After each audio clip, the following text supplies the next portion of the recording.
This easy focaccia bread recipe comes together in just 5 simple steps.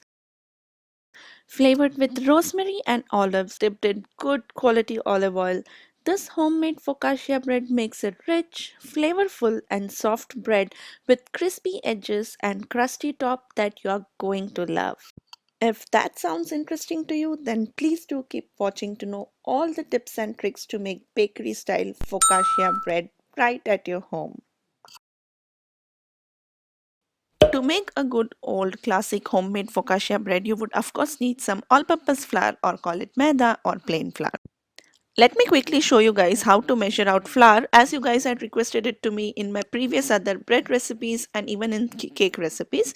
So the first thing that you have to do is give your bread flour either in a bowl or from the bag a quick mix to fluff it up and then scoop it out into your measuring cups. Level the top off and then add it to your bowl. Now, an accurate way would be to, of course, use a measuring scale. I know many of you do not own it yet, but if you like baking, then I would highly recommend you guys to buy one. Other than flour, you would, of course, need some salt, sugar, and yeast, olive oil to give it a good flavor, and, of course, water to knead it into a dough. Let us start by adding the water to the mixing bowl followed by yeast and sugar. Give it a stir. Since I'm using the instant variety, I'll directly go ahead and add rest of the ingredients. But if you're using the active variety of yeast, then make sure to activate it first before adding or proceeding with the recipe. I like to first combine the salt with the flour before adding it so that the salt doesn't come in direct contact with the yeast. Then add the flour a little at a time and give it a quick mix. So little at a time because it is easier to mix it then. You can of course add all the ingredients in one go as well. If you are watching my video for the very first time, then please do consider subscribing to our channel and also hit the bell icon as I post new baking related videos every single week. Finally, time to add in the olive oil. Mix everything well. Eventually, you will have to ditch your spatula and using clean hands, combine everything until it leaves the sides of the bowl and forms together as a dough. Time to take it out on a lightly floured surface and then knead it until you have a soft, smooth and elastic dough. So for kneading, just stretch it on one side, fold again, stretch, fold again. This is the way you knead any kind of dough. Of course, you can use a stand mixer to knead the dough as well. To make it in a stand mixer, simply combine all the ingredients until it comes together as a dough and then knead exactly for 8 minutes. If kneading by hand, it would take around 10 to 15 minutes to achieve the consistency, and if you find that it is too sticky, then you can add around a tablespoon to 2 of additional flour, not more than that, and knead again until you achieve a soft and smooth dough. Now this is the recipe for making a plain focaccia bread. At this stage you can add in any toppings of your choice and convert it into the desired flavor of choice as well. Today I'm gonna add in some olives and some chopped up rosemary. So we are making a rosemary and olive focaccia bread today. But of course, this is totally up to you. Go ahead and add any toppings of your choice. I have listed few on our blog spicesandflavors.com. You can check out the flavor ideas from there as well and also take a printout of the recipe. So I'll leave the link for the same in the description box. Once you add the flavorings, do not knead it way too much, just until it is all combined.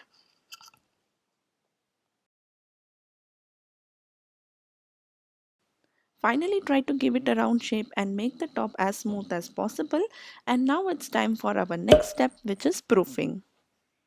Now you can use the same bowl in which you had kneaded the dough. Simply oil it, place the dough and cover it with a tea towel and then allow it to proof for 45 minutes.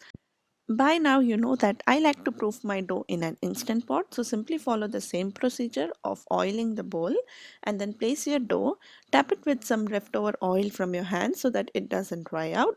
Then put it back into your instant pot, choose the yogurt mode and allow it to bulk ferment for 30 minutes.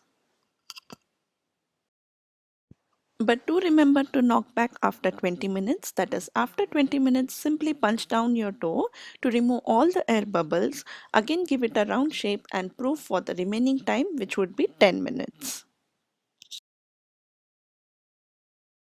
If you are proofing it on a countertop, then the bulk fermentation time would be 45 minutes and the knockback will be at 30 minutes. Once the proofing time is done, the next step is to gently knead the dough once again. Yes, once again, to remove all the air bubbles, for which I am applying some oil onto my countertop, and then take the dough out and start kneading the dough. So you do not have to strain yourself for this step. What I like to do is pat it into a rectangle or a big square and then fold it into thirds. So that's how I remove the air bubbles. It's a quick and easy method. You can follow whatever way which suits you.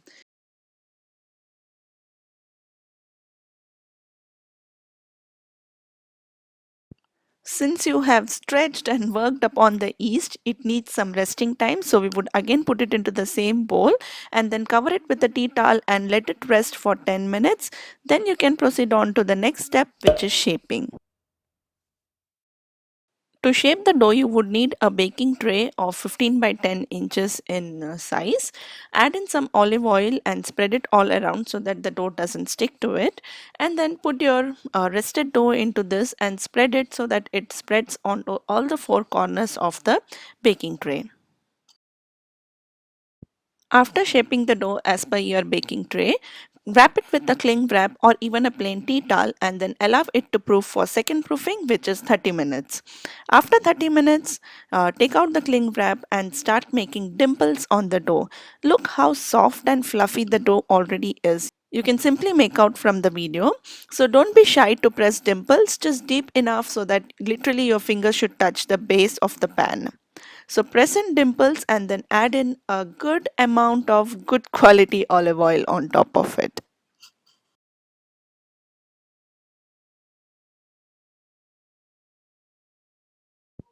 Followed by a sprinkling of sea salt, some roughly chopped rosemary, and some olives on top.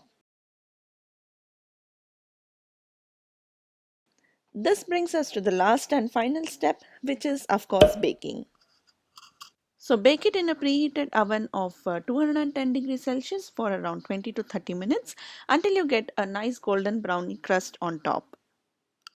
You can then dab in some extra olive oil on top of it for a glossy and shiny texture effect, and also to make the crust a little bit softer. So that that's how our focaccia bread looks, hollow from the bottom, fully baked and golden brown crust on top.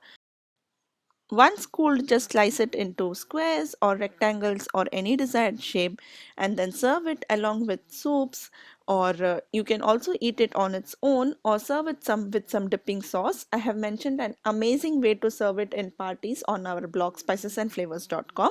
Definitely check it out if you like. See how pretty it looks from within. So that's how the texture is.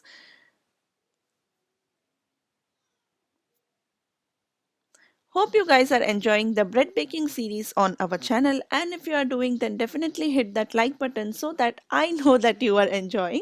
Let me also know if there is any particular recipe that you would like to see on the channel so that I can make a video for you guys soon. I hope you enjoyed this one. I'll see you soon in my next. Until then, this is Sushma signing off. Take care. Bye bye.